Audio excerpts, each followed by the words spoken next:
His pace slowed, then stopped. He drew back just enough to make me look up. "They're here," he said, calm as ever. "Now the real fun starts." And just like that, he turned and walked out to greet them. Before we jump in, real quick, most of you who enjoy these stories still haven't subscribed. If you're one of them, please take a second to hit that button. It helps with channel growth so much and means more than you know. And if you're already subscribed, thank you. Now, let's begin. Rick's hands were firm on my waist as he moved with quiet control. We were alone in the kitchen, the sound of the game blaring from the living room, shouts of excitement from my dad and his friends just 20 feet away. I was perched on the counter, breath caught, nervous and thrilled at once. Rick, older and quieter than the others, always had this presence. Nothing about him felt uncertain. Every gesture was intentional, like he was reading a script only he knew. He leaned closer, voice low. "You like the risk, don't you?" I could barely nod. Everything about the moment felt stretched tight. The sound of laughter nearby, the thump of glasses on a table. But here we were, caught in our own current. Then everything shifted. Rick stopped moving. My heart jumped. I looked up.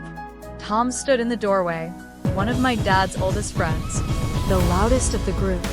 Usually all grins and sarcasm. But not now. Now, he was silent.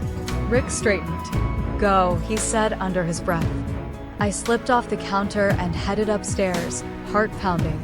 I lay on my bed, dress tangled around my legs, the buzz in my skin refusing to fade.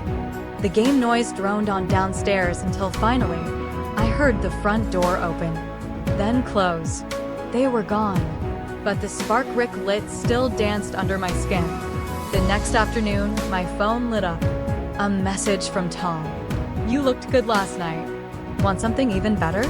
I froze, heat rushing to my cheeks. He hadn't told my dad, hadn't said a word. But now he was saying exactly what I'd been afraid and hoping to hear. "Come by. I'll make it worth your time." He always pushed limits with his humor, but this wasn't a joke. This was direct. "Sure." And I had a weakness for older men, especially the ones who didn't have to chase anything. They moved with ease, confidence. They waited, knowing the game would come to them. Rick sparked something in me. Tom was about to fan it. I told my dad I had errands to run and dressed without second guessing. Simple, comfortable. The drive blurred past me. My heart kept pace with the hum of the engine. The door to Tom's place was already cracked open. He was waiting. Inside, he didn't say a word, just walked over and looked at me like this moment had always been written. There was no smirk, no joke, just presence. He reached for my waist. Familiar, steady, like Rick, but different. Charged. When our hands met, something between us locked into place. A quiet understanding. A game without rules, only rhythm. He didn't rush. He took his time. Like every step was measured, every breath calculated to draw me further in. At one point, I laughed, surprised by how easily he picked me up. Like I weighed nothing. He carried me down the hall as if the moment had always been leading here. In the room, the shift was instant. Every motion deliberate. He studied my reactions, paced them, guided them. It wasn't about speed, it was about tension and release. I was still catching my breath when a quiet knock echoed from the front of the house. Tom paused, then left the room. When the others entered, there was no awkwardness, no surprise, just presence, a kind of shared knowing. I sat up slowly, while still skimming just under the surface of calm. I didn't look away. I didn't run. I leaned into the moment and felt the current pull tighter. Tom stepped forward. Rick followed. I met them both with steady hands and quiet anticipation. Then Gary entered, calm and collected. He was always the observer, the one who watched with sharp eyes and said the least. But now he was here, part of it. They didn't rush. They moved like they'd rehearsed this, each of them knowing when to lean in, when to pull back, when to take the lead. I was held, supported, every move choreographed without being forced. A new rhythm began, steady, layered. A pulse inside a pulse. Like a symphony where each instrument added to the whole, never competing. Time stretched. My thoughts scattered. I stopped thinking about who was where or what came next. I just felt.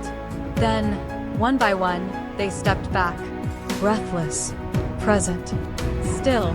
And I stayed where I was, somewhere between fire and calm. Between exhaustion and anticipation. Because I wasn't done. And neither were they.